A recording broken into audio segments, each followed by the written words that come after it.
My name is Dr. Matt Horn, and I'm your instructor for this class. And in this video, I just want to talk about some of my policies. All right.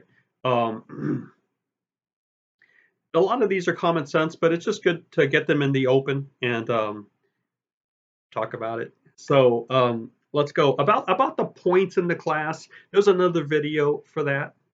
As far as like the assignments and the work itself, that's that's all on the online version of our class. If you go into our class homepage in the LMS system that we're using, whether Canvas, Blackboard, or Desire to Learn or Brightspace or whatever, you'll find that I've arranged the work into 8 work folders.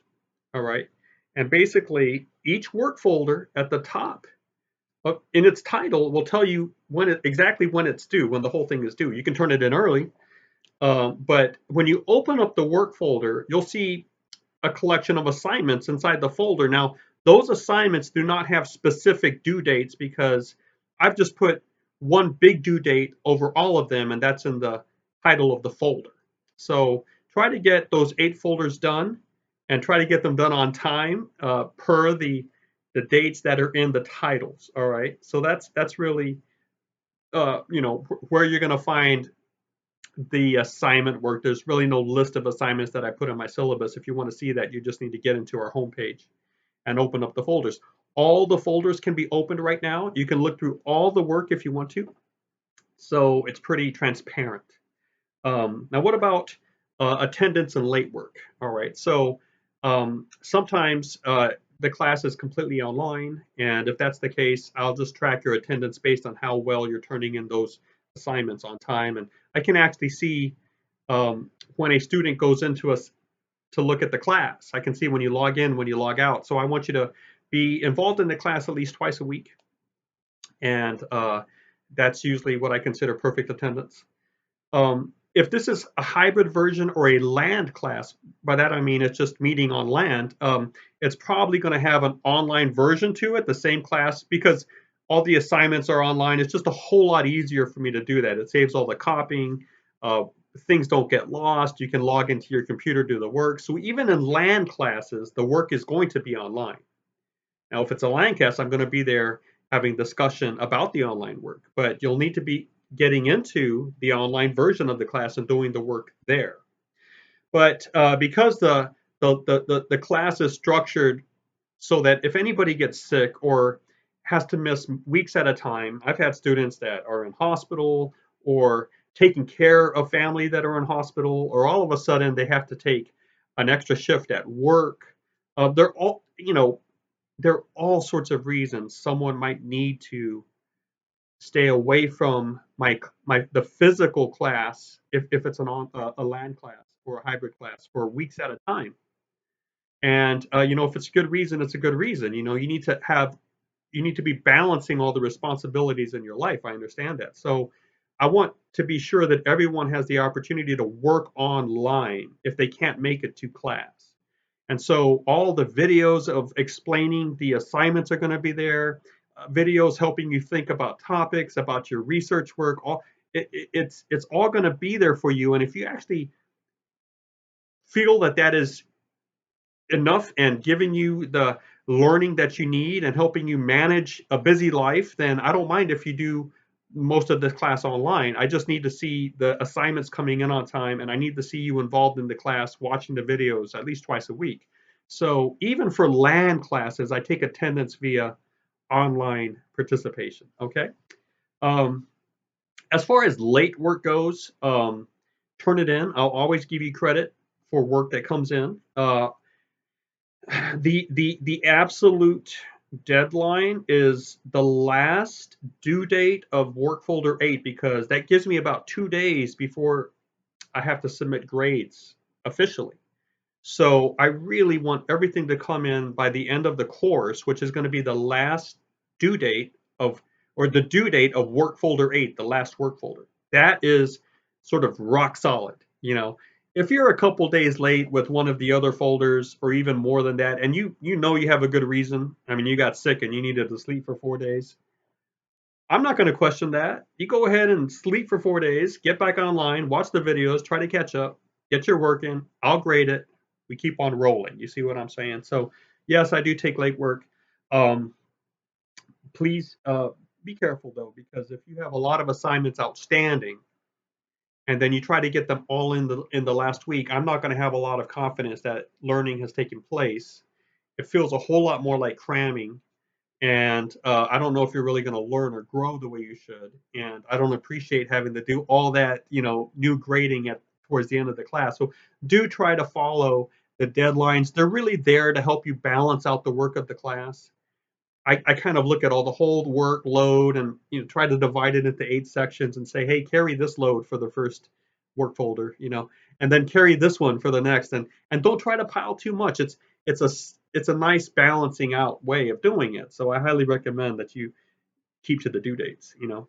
What is the main project of these writing classes? It's going to be a research paper of about 2,000 words, anywhere from 1,500 to 2,000, depending on whether this is a college writing 1, which is around 1,500, or a college writing 2, which is around 2,000 words. Um, but it's a research paper, and you need to be thinking now about it at the very beginning. Start thinking about topics to use. It's a good skill to pick the right topic. It's not as easy as it sounds. Sometimes topics shine before you because you are uh, uniquely interested in it, but really nobody else is interested in it. So you're going to write a very boring paper. Or sometimes you realize, well, this topic, looks good, and I am, interested in it, and I think it's relative to other people, but the topic is so big that it overwhelms you, and you end up writing a very superficial paper. So if you're thinking about mental health, I would be like, that is an incredibly important topic. But if you just leave it at mental health, it is way too broad. You're not going to get any depth to your writing. Why don't you pick one very specific problem and just focus on that? Maybe um, you know it could be take your pick, but it might be say um, the way mental health is diagnosed, and uh, how someone would come up with, say, the autistic spectrum. What is the thinking behind the spectrum? And then as you just research the spectrum and try to learn about that, you might realize that there is a certain group that's ignored, or, for example, the elderly. What happens when someone gets a mental diagnosis or a diagnosis of, say, autism when they are 50 or older? What does that do to them? And all of a sudden, you have something very specific to research, much more doable, much more manageable in terms of the information that you're looking for. So, one thing about topics is learning how to quickly narrow them quickly so that you're left with something that you can manage and doesn't overwhelm you with information. And I would say, think about these things and be ready to discuss them either online or in class. But think about it now in terms of what you'll write this one big paper on. There'll be other smaller assignments as we go through the work folders, but there is this one main writing project that's going to start day one, and it's going to be that final research paper that's going to be at least 1/5 or 1/4 of the class grade. So please keep that in mind. Um, just some behavior things. If you're meeting online, please be kind to everyone that you interact with. I think that covers everything. um, if you are meeting in land, whether once a week or more than that, sometimes it's a hybrid version of a class, or sometimes it's a land. It's just like in person. Then here's what I would like us to do. I would like you to be aware that many people are allergic to things, or slightly allergic, especially aromas, and so be aware of maybe all the perfume and the cologne and all of that. It could really affect. I've known people that will start having breathing problems because of someone else's cologne or perfume. So just be aware of that. I know it's kind of weird, but that actually happens. And then we were sitting in these small rooms that usually have bad ventilation. So the other thing is food.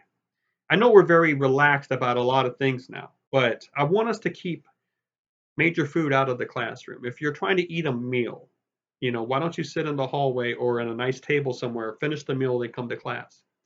If you're in class and you know you have a medical issue, like it's blood pressure or something dropping and you need some sugar, of course I understand that.